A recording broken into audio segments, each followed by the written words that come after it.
Homiladorlar nega muzqaymoqqa toksikoz bo'ladi? Homiladorlik vaqtida homiladorlarning muzqaymoqqa toksikoz bo'lishi bu progesteron va estrogen gormonlarining o'zgarishi hisobiga bo'ladi.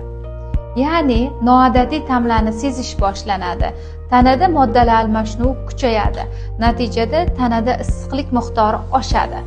Shuning hisobiga ayollar muzqaymoqqa bo'lgan talab oshadi, ya'ni sovuqlikni yaxshi ko'rish boshlanadi. Bu birinchisi. Ikkinchidan, bolalarning organizmida, ya'ni chaqaloqning organizmida kalsiy miqdoriga bo'lgan talab oshganligi hisobiga muzqaymoqning tarkibi sut mahsuloti bo'lganligi uchun bu ham bitta sabab hisoblanadi. Uchinchi sabab, shirinlikka talab oshishi bu ferritin miqdorining kamligi hisoblanadi. Qonda ferritin miqdori kamligi shirinlikka bo'lgan talabni oshiradi. Muzqaymoq yeb tomog'i og'rib qolgan homiladorlar bu muzqaymoq hisobiga tomoq og'rimaydi. Bu birinchisi. Ikkinchidan, muzqaymoq yedim, bolamni ichaklari shamollab tug'ildi.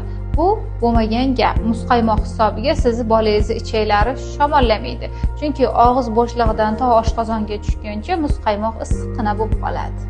Bu videoni muzqaymoq yegisi kelib yomay o'tirgan qizlarga yuborib qo'ying.